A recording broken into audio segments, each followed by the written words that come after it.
Hi guys, welcome to my channel. Ngasi ano wari amaga loina ngasi laksri. Wari adigi mamindi guha amada bhut. Arabali singi marakta leiba khungang fazaraba khungang macha amaleram. Haidba khungang ado yam igna chigna palam. Khungang ado leiba myoy khudimak magi thabak tawnaram. Maru oina makhogi sinfam singdi lau singuba amadi sasun loina boiram. Maduda leiba nupi singna polang saba khuji saba amadi yumgi oiba thabak sing tawnaram. Khungang aduda leiba makhogi miyoy sing nupa sing maru oiba entertainment program singdi kari no haibada yen kauna hanba jwar sanaba asina maru oina entertainment oi program sing onaram. Khungang aduda yamna nakna guha amaleram haidba guha ase mayamna yamna kinaram mafamduda athengba ahingda kanamata chanaram athengba ahingda madugi manaktasu phawdun kanamata chanaram khungangi mising ado mafamdoda magi tongan ba wari kaya akiba wari kaya amaleram kana mana asumna hai mafam aduda ahingi matamda athengba ahingda but bread laktuni sing thakpa lai hai kariguma matamduda makhoi chadurabadi but sing aduna madu makhoibu hatli mi adubu hatli hai khanara adu anago manasu asumna sumak wali line maduda nupi ema matam mamada taaduna si maki thawai mi adu mafamduda paiduna lai karigumba athengba ahingda maduda salabadi hairibu mafam aduda lakliba mi adu but aduna hatli asumna tongan wari kaya ama mafamduda linara nong namitama hansing adugi marakta makhoi goha but ki matang da wari sanara maduda lohar yot thang saba nupa amasu yaram mahakna asumna hairamni but haiba sileti ai but choki ki de hain haram masi tabada mayam aduna mangonda cheramni adumna haigan maduda mahakna suya ya karoba leramdi ibut suleliti karigumana khoina thajdrabasu ai proof tawgi yang ai mafamduda chatlaga ai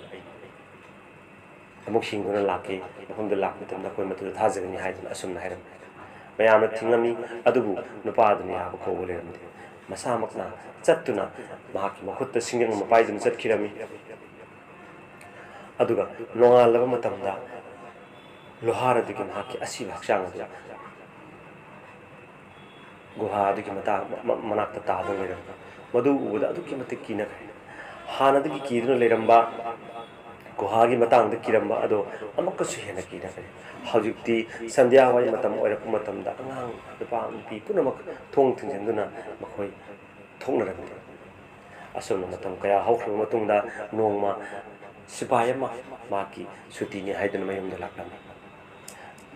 asumna nongma maki masanupa amrit kowa nupa masanupa amaleramni mahakna mahak numidangda sumna hairami amrit nang aigi imanaba amadagi polang ama lawrusu hayeng aikhoi ayukta labukta chatlaga thabuk sugadabu masi haibada masanupa aduna yaramde masanupa aduda mahakna yadabagi maram mapa aduna hangam masanupa aduna mapa aduda asumna wari kaya adiliram madu tabada mahaki masanupa asi kire habasi ma khanglam maduna mana asumna hairami but bread habase karimata liti aduna nongonda hairi porse akigedo bonati madu tabada masanupa aduna lei haiduna hairam madu sipai aduna khangmada mana asumna khalami ai mahakpu akiba sidigil sok yati haiduna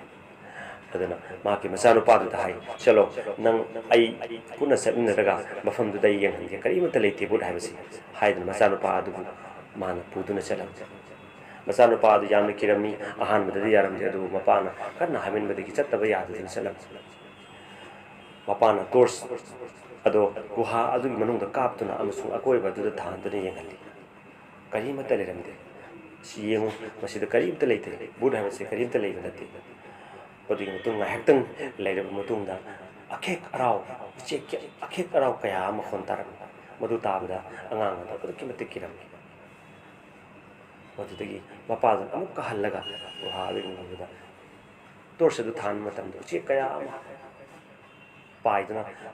ꯃꯈꯣꯏ ꯃꯤ ꯑꯇꯣꯞꯄ ꯂꯥꯛꯄꯗꯨꯗ ꯀꯤꯗꯨꯅ ꯈꯣꯡꯕ ꯑꯣꯏꯔꯝꯃꯤ ꯃꯗꯨ ꯎꯕꯗꯒꯤ ꯃꯆꯥꯅꯨꯄꯥ ꯑꯗꯨꯁꯨ ꯀꯤꯕ ꯐꯈ꯭ꯔꯦ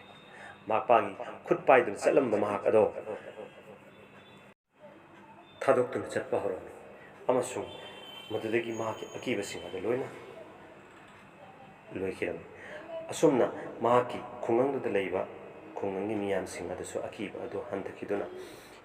ꯕꯨꯠ ꯂꯩꯇꯦ ꯍꯥꯏꯕꯁꯤ ꯃꯌꯥꯝ ꯄꯨꯝꯅꯃꯛ ꯈꯪꯅꯔꯝꯃꯤ